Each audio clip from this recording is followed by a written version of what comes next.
Hoje nós estamos na terceira mensagem da série Os Quatro Cavaleiros do Apocalipse e a sua revelação para hoje. O mundo que nós vivemos é um mundo que o sistema tem entrado em colapso cada dia mais.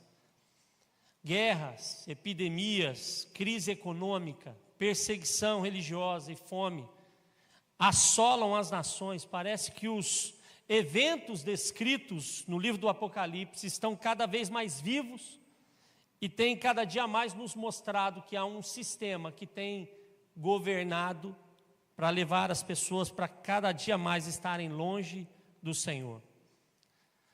Ainda que nós ainda não venhamos a ter de forma total todas as coisas relacionadas a Apocalipse capítulo 6, porque isso é uma palavra profética para o futuro. Hoje nós já sentimos que essas coisas cada dia mais estão mais próximas. O caos, a fome, a miséria, a escassez, a injustiça são marcas de uma sociedade que muitas vezes é influenciada por uma atuação maligna e por um sistema que quer levar o homem para longe da presença do seu Criador. Porém, nessa manhã eu quero dizer uma coisa para você e tenho certeza daquilo que vou dizer.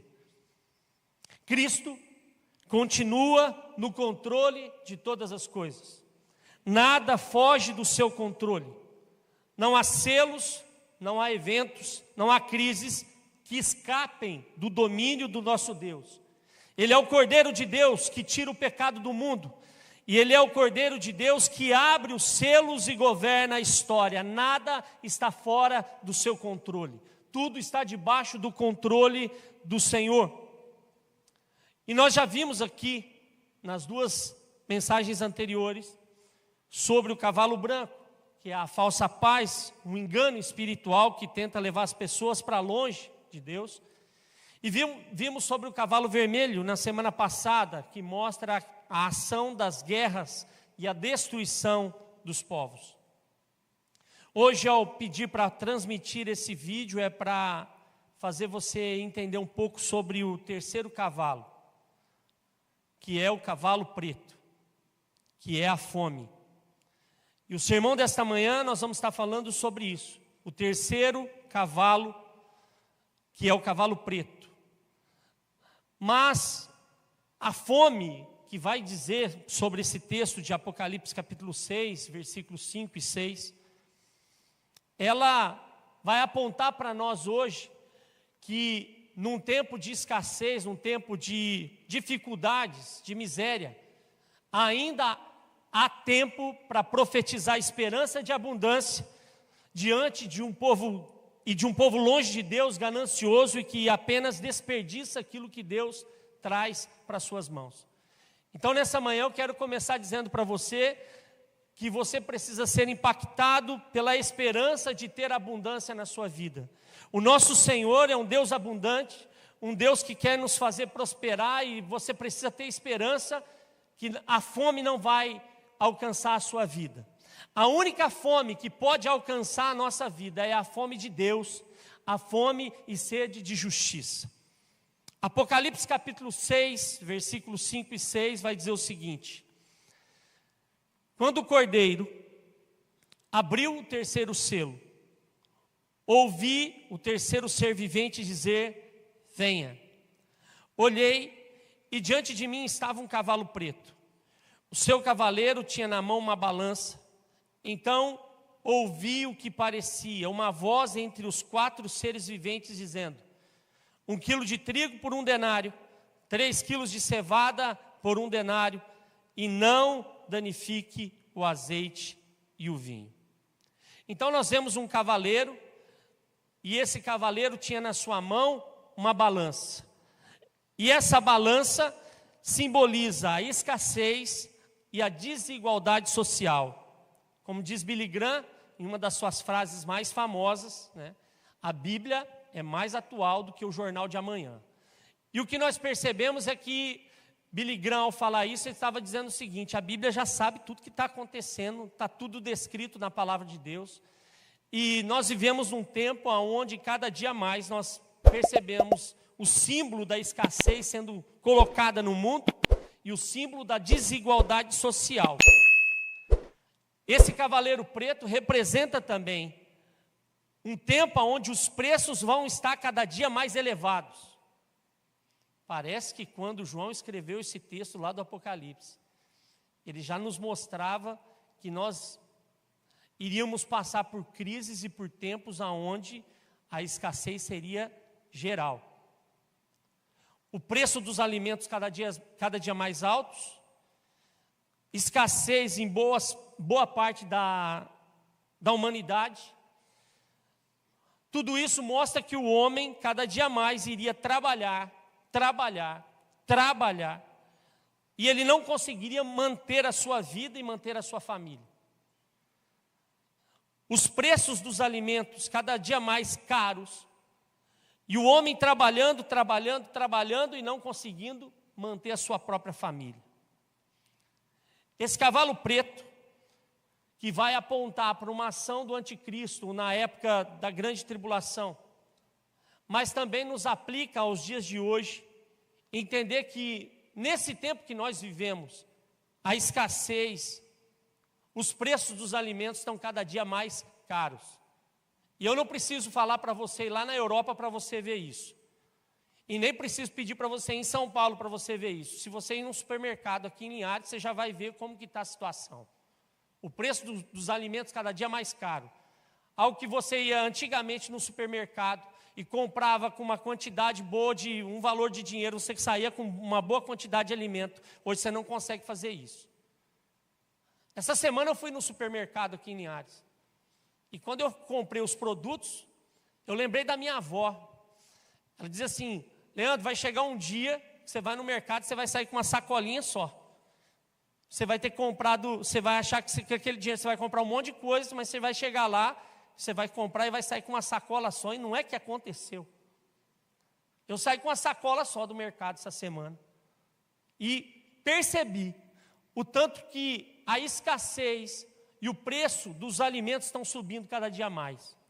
Isso envolve N fatores aqui que eu não quero entrar em detalhes.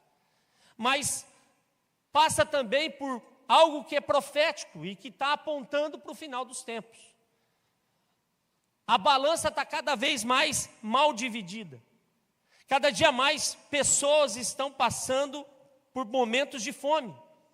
E essa escassez de alimentos e essa extrema crise que todos os países estão passando tem cada dia mais levado o homem ao desespero. Haja vista a quantidade de pessoas que não se sentem capazes de trazer alimento para dentro da sua própria casa. É interessante que o texto de Apocalipse 6, versículos 5 e 6, vai apontar para a alta dos alimentos, ou seja, você vai comprar 1 quilo de trigo por 1 denário, ou seja, você vai trabalhar o dia todo, mas você não vai conseguir manter tudo, porque com 1 quilo de trigo você não se alimentava. Na verdade, o trigo era só um dos alimentos, mas tinha o azeite, tinha necessidade de outros alimentos.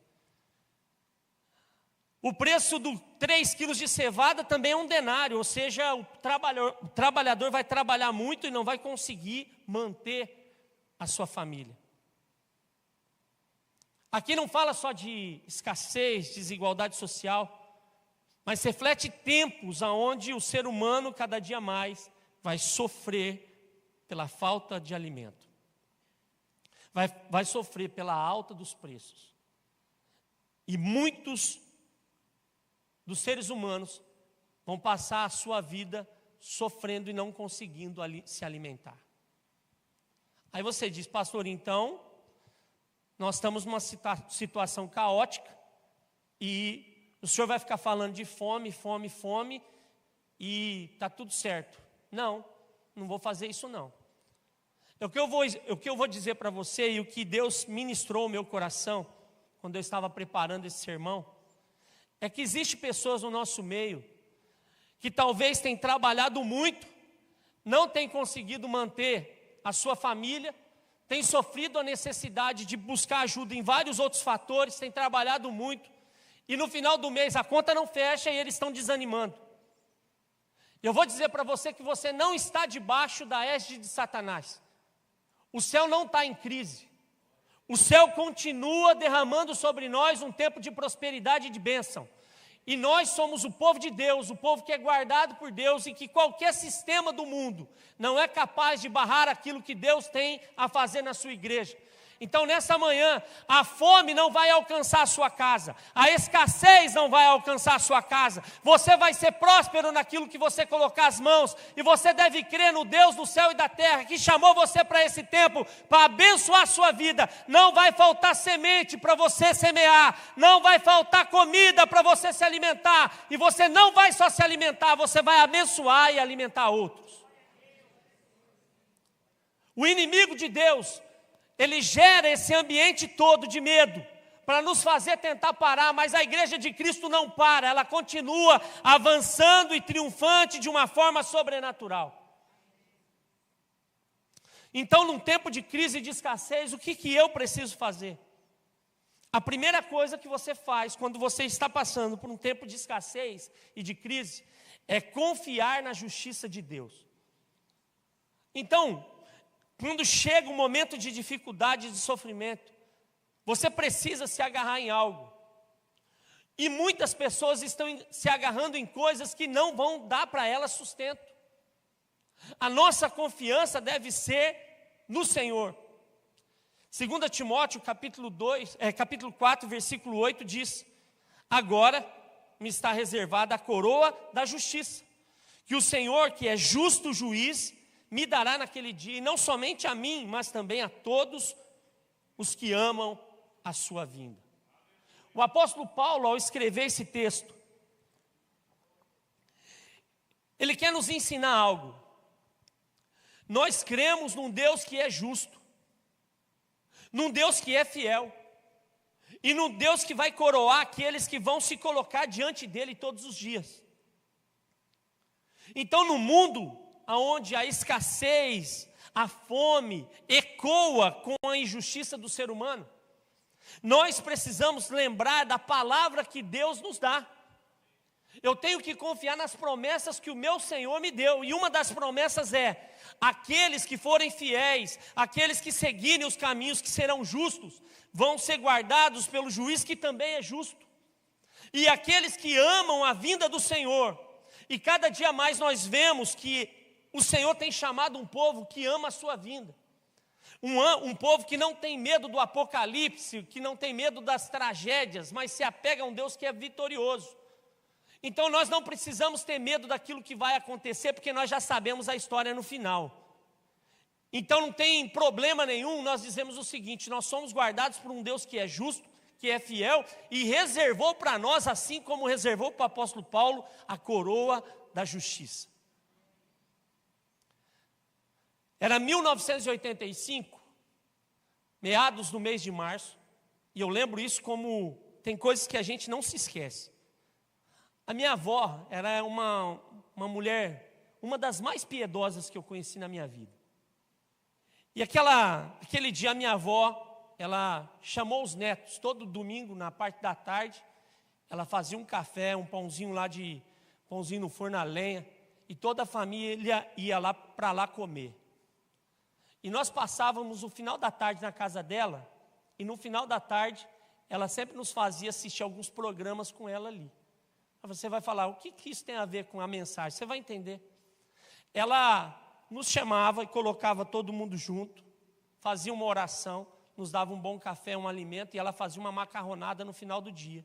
E diz: vocês só vão embora depois do Fantástico. Os filhos tinham que ficar lá e assistir o Fantástico com ela. As crianças podiam brincar. Porém, naquele dia, ela fez todo mundo ficar na sala. E ela diz assim: vocês vão ter que assistir um vídeo que vai passar no Fantástico. E o bendito do vídeo nunca começava. E eu ficava lá e fazia aqueles negócios todo fantástico. E não sei o quê. E eu lá esperando para ver o tal do vídeo.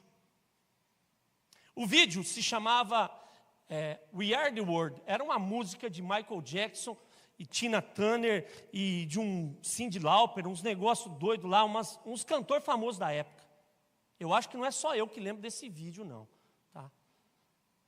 Isso há 40 anos atrás.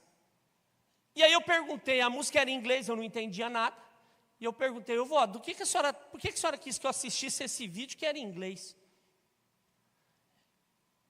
Esse vídeo, ela falou para mim, vai falar o seguinte, vai falar de uma ação que os artistas estão fazendo para arrecadar alimento para as crianças da África.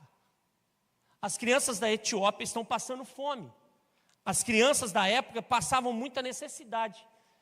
E essa canção, eu queria que você assistisse para você nunca reclamar daquilo que Deus tem colocado na nossa mesa. E eu assisti aquele vídeo, não entendi muita coisa na época, depois de adulto fui pesquisar o que era. E uma das frases dessa música diz, somos nós que fazemos um dia melhor. Então vamos começar a doar.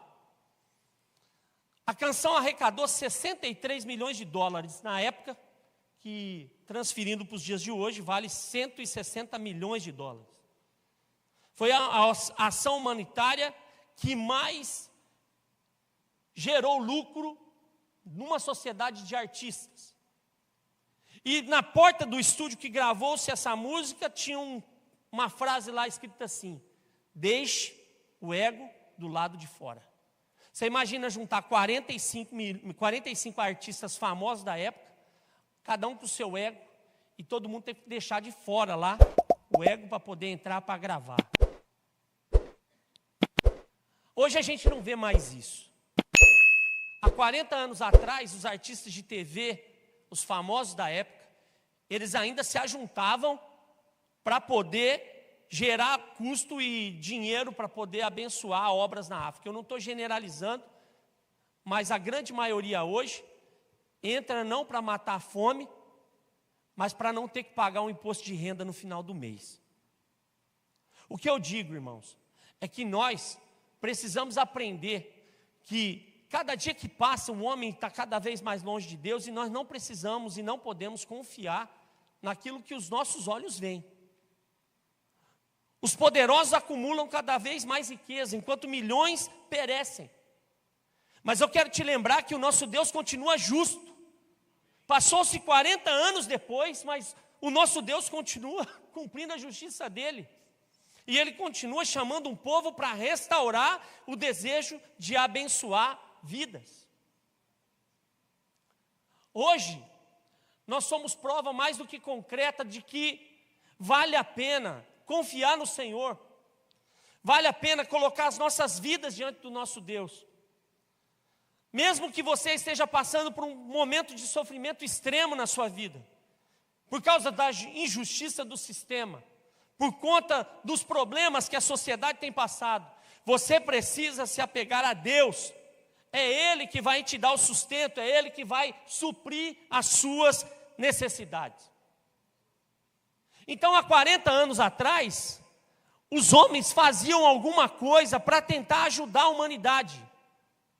Mas nos dias de hoje, graças a Deus pela igreja que Jesus Cristo tem levantado, uma igreja que não tem parado dentro de 4 paredes para falar apenas a sua palavra, mas uma igreja que investe em ações sociais, uma igreja que ajuda pessoas, uma igreja que ajuda a sociedade, que muda a comunidade. Haja visto que nós temos aqui na igreja, o ICEF é uma prova clara disso, daquilo que o Senhor tem feito por meio da sua igreja.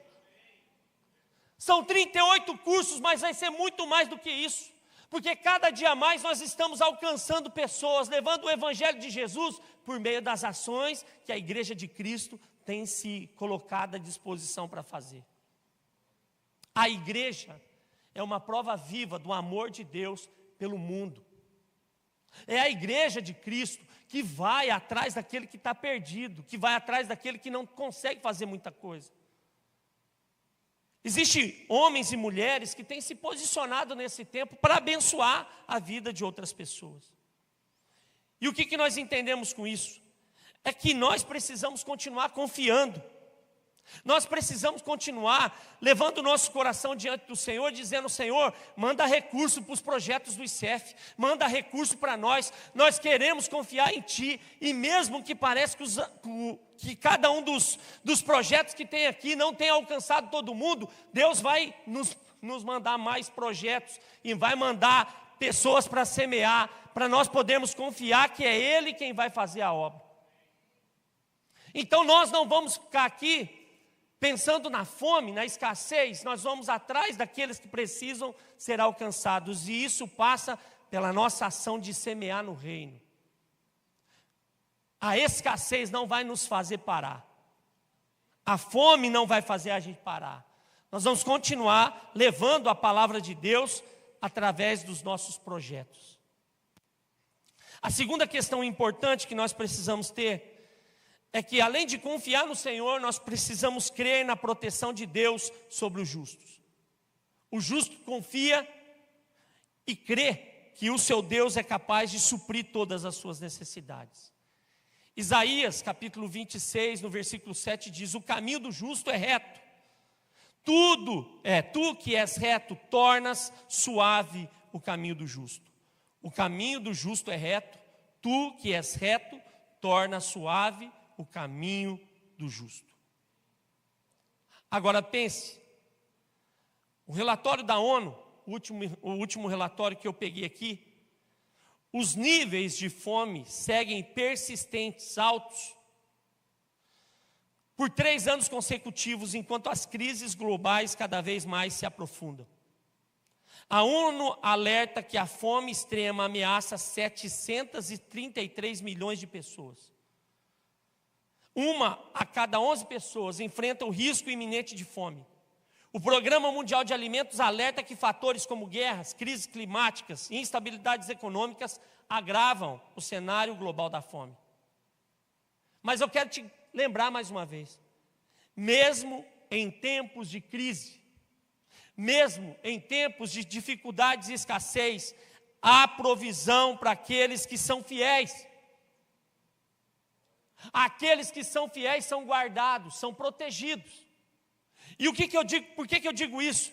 Porque no final do versículo de Apocalipse vai dizer: não danifique o azeite e o vinho. Ou seja, Deus preserva aquilo que é valioso. E mesmo que a inflação esteja alta, mesmo que o mundo econômico esteja um colapso, tudo isso não vai parar aquilo que Deus quer derramar sobre o seu povo. Deus continua cuidando dos justos, Deus continua suprindo a necessidade do seu povo, e nós precisamos reavaliar o porquê que nós muitas vezes passamos por situações de dificuldade. A questão é confiar em Deus e crer nas suas promessas, confiar que o nosso Deus é capaz de suprir todas as nossas necessidades. Um dos grandes problemas é que quando os homens entram em processos de crise e de vale, a primeira coisa que eles fazem é murmurar contra Deus. Eles começam a reclamar. Eles começam a falar contra o próprio Senhor. E isso é muito ruim, porque isso barra a bênção que Deus tem sobre a vida da pessoa.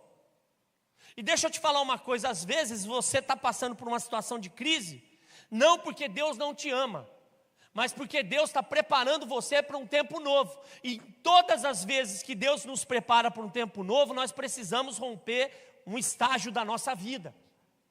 Então Deus, Ele prepara você por meio do quê? De um alforje. Ele coloca você numa situação onde você precisa ser pressionado para poder romper para um novo tempo. E quando Ele mexe no nosso bolso, nós passamos a não entender muitas vezes o que Deus está querendo falar conosco. Certa vez alguém me procurou e falou para mim: pastor, eu sou fiel a Deus, e eu dizimo todo mês, eu oferto, e parece que as coisas não acontecem. Eu disse: talvez o seu coração em ofertar e dizimar está errado. Você está ofertando e dizimando pensando em que Deus vai derramar sobre a sua vida? Ou você está dizimando e ofertando como sinal de gratidão, de amor, de generosidade, sabendo que Deus, Ele te suprindo ou não te suprindo, você não vai deixar de dizimar e ofertar. O que acontece é que, quando acontece o período da crise, o que o inimigo quer fazer com você é tirar de você a sua sementeira, Ele quer fazer você fazer o seguinte: agora que eu estou passando em crise, eu não vou dizimar mais, eu não vou ofertar mais, eu não vou ajudar mais, eu não vou ser generoso mais, porque eu estou passando por crise. E o Senhor está falando para você: eu enviei para você o que você tem nas suas mãos, eu te dei, eu te dou saúde, eu te abençoo, eu te guardo, eu prospero a tua empresa, e você não tem o direito de olhar para esse lado, porque eu estou cuidando de você. Nós não dizimamos e não ofertamos quando sobra. Nós dizimamos e ofertamos porque isso faz parte do nosso estilo de adoração. Eu dizimo, eu oferto porque isso faz parte do meu estilo de adoração. Eu amo dizimar, eu amo ofertar, eu amo ser generoso, e isso faz parte da minha vida. Por quê? Porque o Espírito Santo está em mim, e o Senhor, Ele me deu o Espírito Santo de graça. Só de me dar o Espírito Santo já é sinal de que Ele me deu tudo que eu preciso. E os homens, muitas vezes, quando estão passando por crise, a primeira coisa que faz é tirar daquilo que tem, que é de Deus, aquilo que o Senhor deu na mão deles para eles semearem. Nenhuma planta vai nascer se não tiver semente. Eu pego um grão na minha mão aqui, eu falo: eu não quero saber de semear esse grão, não. Eu vou colocar ele dentro de um copo e vou deixar ele aqui. Ou eu vou jogar ele no lixo. Talvez é aquele grão que vai fazer a sementeira crescer. Confiar em Deus nos dá o direito de podermos primiciar, dizimar, ofertar. E isso não depende da nossa condição. Porque quando você diz assim: eu só vou dizimar e ofertar quando estiver sobrando, você está dizendo assim: essa é a minha condição de ser abençoado. E Deus não quer o que sobra, Deus quer a primícia, Deus quer o seu melhor. E o meu melhor não é apenas a minha adoração quando eu venho no culto. Aliás, dizimar também faz parte do culto, ofertar faz parte do culto. A maneira que eu trato com as minhas finanças também faz parte de um processo de adoração legítima, real, fiel, justa. Então você não precisa se preocupar em dizer: Senhor, se o Senhor me entregou, eu quero continuar cumprindo com os princípios que a tua palavra me traz. Eu não quero ser infiel. E aqui eu não estou dizendo, irmãos, que dízimo e oferta tem a ver com salvação. Eu estou dizendo que dízimo e oferta tem a ver com princípio. E quando eu quebro um princípio, eu quebro a oportunidade de ser abençoado. Eu deixo de ser abençoado, muitas vezes porque eu entro nesse sistema de que eu preciso esperar que Deus me dê alguma coisa para eu poder ofertar também. E nós não somos esse tipo de pessoa que é preso por esse lugar. Se você dizima e oferta esperando algo em troca de Deus, talvez a motivação do seu coração não está correta. A motivação é: Senhor, muito obrigado. Obrigado porque eu posso dizimar na tua casa. Obrigado porque eu posso ser generoso, eu posso abençoar vidas. Obrigado porque o meu dízimo, a minha oferta, ele é empregado em muitas coisas que o teu reino tem avançado. E eu não sou preso naquilo que o mundo diz aí fora que eu sou. Eu não sou preso porque eu ganho tal valor ou tal valor, e porque eu dizimo tal valor ou tal valor. E eu digo que nós não precisamos nos preocupar com quantidade, nós precisamos cumprir os princípios. Pastor, mas eu ganho R$1.000 por mês, R$2.000 por mês. Você vai dizimar mediante aquilo que você ganha, se você oferta. Mas se eu ganhar 20 mil, eu vou ter que ofertar 2.000? Meu irmão, que você ganhe 100 mil, que você ganhe 200 mil, que você ganhe 1 milhão por mês. O importante é que o seu coração não está no valor, o seu coração está no princípio. Nosso coração não está no valor daquilo que nós ganhamos, está nos princípios que nós sempre podemos cumprir. A Bíblia diz que nós devemos exceder em muito a justiça dos fariseus. O fariseu se preocupava em ofertar 10%. Quem tem ouvidos para ouvir, ouça. Eu falo isso porque isso eu vivo. Então eu posso falar. Dizimar e ofertar para mim é um processo de adoração. E quando eu venho para o culto, eu sempre venho disposto a ofertar e para dizimar. Eu tenho falado para os meus filhos em casa. Eu falo para minha filha: filha, se o papai te dá um valor na sua mão, nunca esqueça de ofertar quando o culto é das crianças. E eu louvo a Deus pelo IEB Kids aqui. Um dia eu estou saindo de casa, a minha filha me para e diz: pai, hoje tem culto lá com as crianças. E lá no culto tem que ofertar. Cadê o meu valor de oferta? Eu falei: meu Deus, ela não está pedindo dinheiro para comprar pirulito. Ela está querendo ofertar. E quando nós injetamos isso no coração dos nossos filhos, na nossa família, nós vemos a nossa vida prosperar, irmãos. Então a sua vida não está presa pelo sistema. O mundo pode estar em escassez, o mundo pode estar em problema, mas você é filho do Deus do céu e da terra, aquele que te abençoa e te supre tudo aquilo que você precisa. Agora você vai perguntar para mim: pastor Leandro, você não passa por crise? É claro que eu passo. Mas quem diz que é a crise que vai me parar? Quem diz que a crise vai parar a igreja de Cristo? Não é a crise que vai parar, não. Quando faltar, Deus vai enviar, Deus cuida do seu povo. Agora, nós aprendemos uma coisa também: no momento de crise, além de crer e confiar, nós precisamos reavaliar as nossas prioridades. Ageu capítulo 1, versículo 7 diz assim: assim diz o Senhor dos exércitos, vejam aonde os seus caminhos os levaram. Salmo 34, verso 8 diz: provem e vejam como o Senhor é bom, como é feliz o homem que nele se refugia. Você pode falar esse verso comigo? Provem e vejam.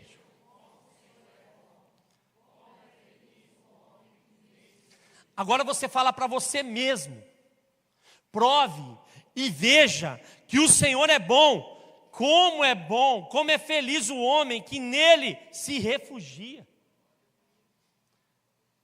Você precisa provar e ver que o Senhor é bom.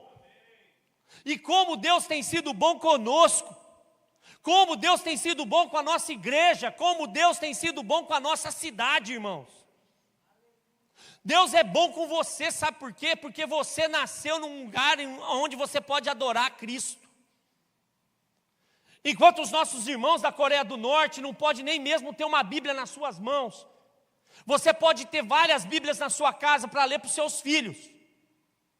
Como Deus é bom conosco, que nós estamos numa igreja estruturada, abençoada, cheia do poder de Deus. Enquanto no Congo os cristãos estão morrendo todo dia por não negar o Evangelho, porque eles oram e agradecem a Deus debaixo de árvores. Como Deus é bom conosco, irmãos, porque os irmãos na Síria estão sofrendo demais, perseguidos por conta do Evangelho, crianças sendo decapitadas por não negar o nome de Jesus. E nós na nossa cidade, nós podemos servir a Deus, vindo para o nosso culto, celebrar a Jesus nesse lugar aqui, com o nosso carro, com ar-condicionado, com um bom carro, para podermos servir a Cristo. Como é bom servir a Deus. Agora eu vou dizer, esse versículo que eu li para vocês aqui, um irmão leu para essas crianças na Síria e no Congo. E eles falaram: provar e ver de que o Senhor é bom. Vocês vão morrer, mas para a eternidade vocês são salvos. Vocês foram guardados por Jesus. Ele ama vocês. E eles disseram: nós não negamos o nome do nosso Deus, porque nós servimos um Deus que é vivo. Você mora num país que você pode vir com uma camisa estampada: Jesus é o Senhor. Aí vai fazer isso no Afeganistão para você ver o que acontece. Nós somos privilegiados. Nós temos a capacidade de adorar um Deus que é vivo, num lugar que é abençoado, e Deus cuidou de nós, irmãos. Nós não somos melhores que os nossos irmãos que estão sofrendo lá, mas nós somos privilegiados por termos um lugar onde podemos nos refugiar. Agora eu vou dizer, quando a perseguição chega, é que nós olhamos, a escassez chega, o sofrimento chega, e nós olhamos e percebemos o quanto que muitas vezes as nossas prioridades mudam. Muitas pessoas têm priorizado o luxo, a vaidade, o desperdício. E a colheita sempre é a miséria. Quantas vezes na nossa casa sobra comida, e aquela comida que sobra vai para o lixo. Nós desperdiçamos aquilo que Deus nos dá. Nós não cuidamos daquilo que o Senhor entrega nas nossas mãos. Enquanto muitos aí fora estão passando fome, dentro da nossa casa sobra comida. E muitas vezes nós não sabemos o que fazer com elas. Muitas vezes gastamos com luxo, com vaidade. Mas Jesus nos ensina que nós devemos multiplicar e não desperdiçar. Está na hora de, como igreja de Cristo, nós avaliarmos o nosso compromisso com os valores do reino.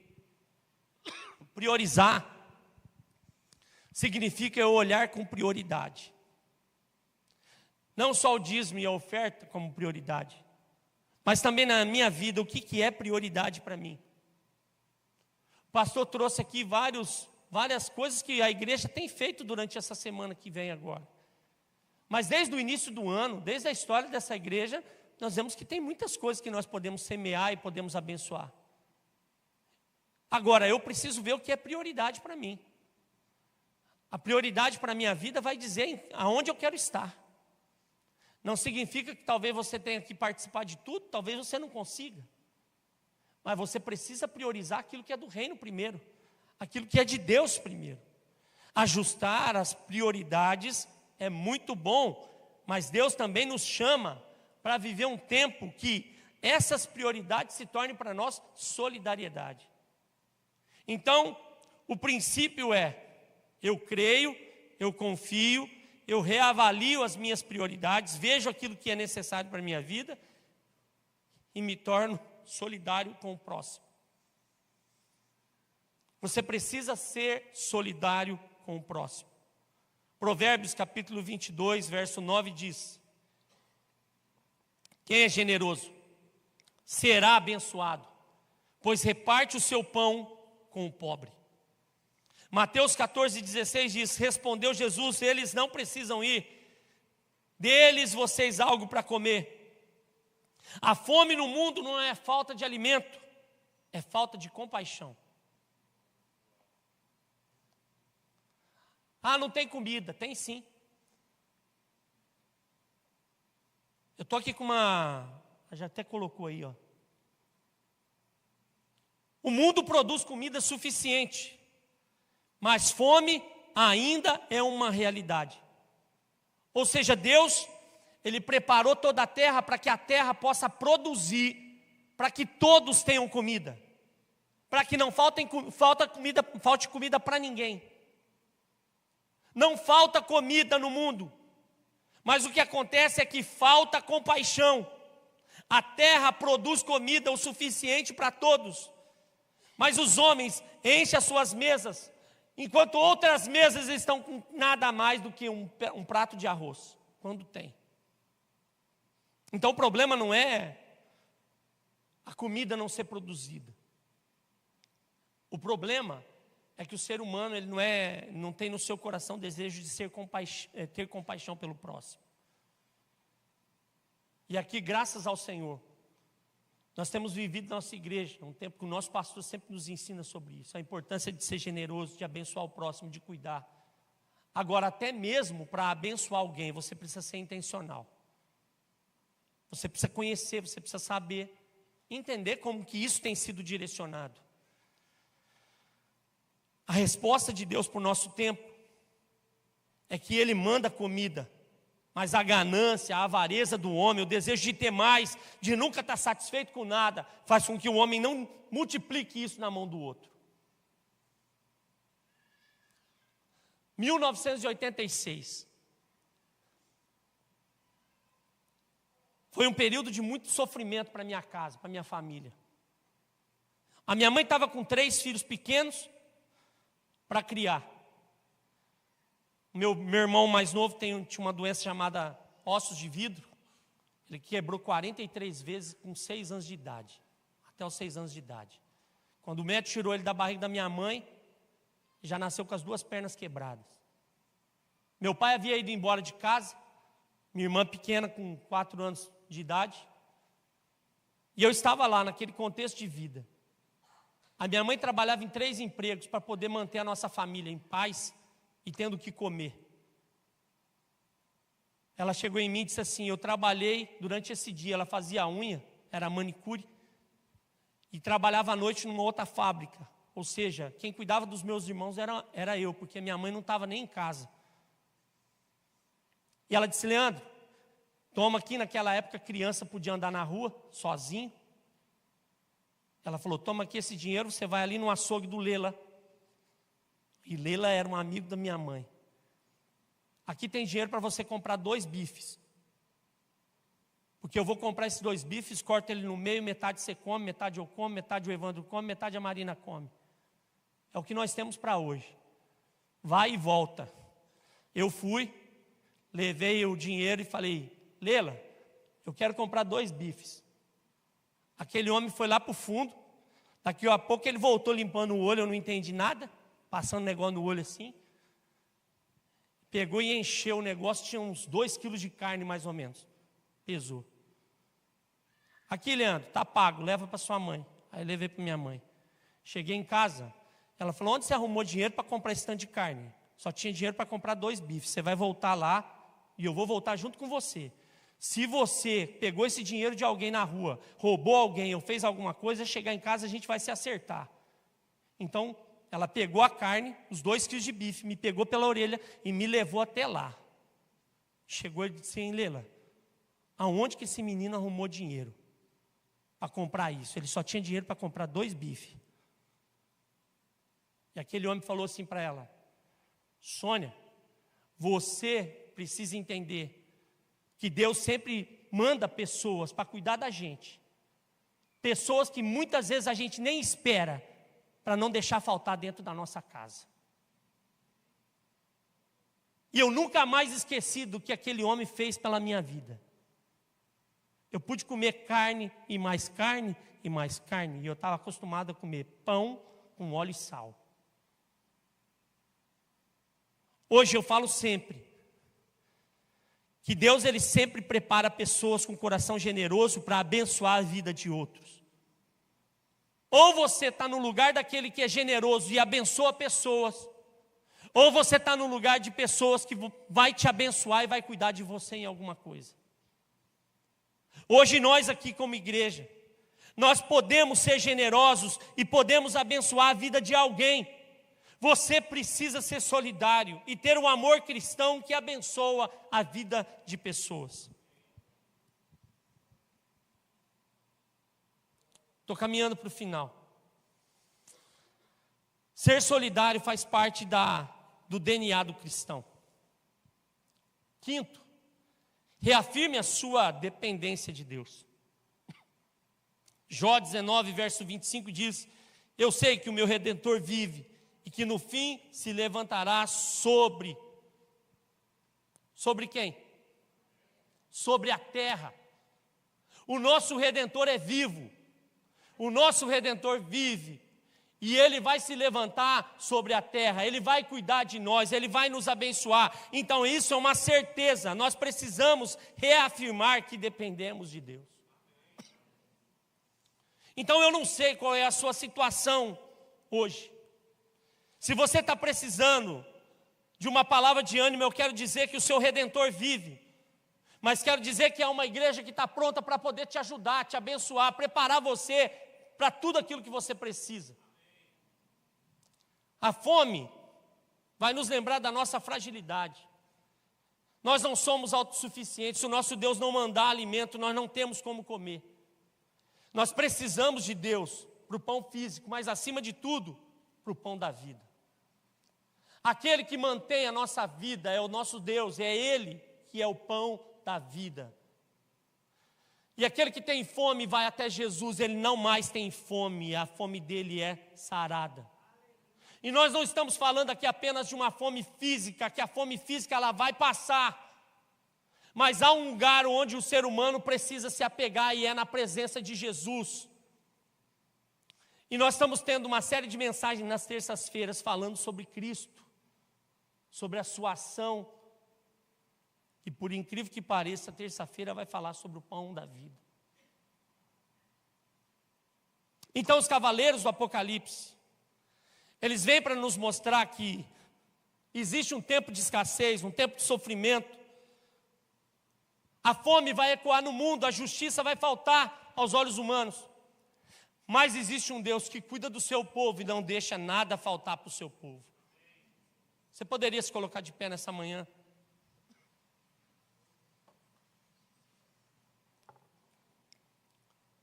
O importante não são os cavaleiros.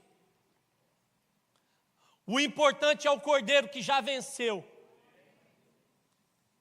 O louvor poderia vir aqui, eu queria fazer uma ministração. Talvez você chegou nessa manhã pensando como que você vai resolver os seus problemas financeiros e que tem faltado muitas coisas dentro da sua casa.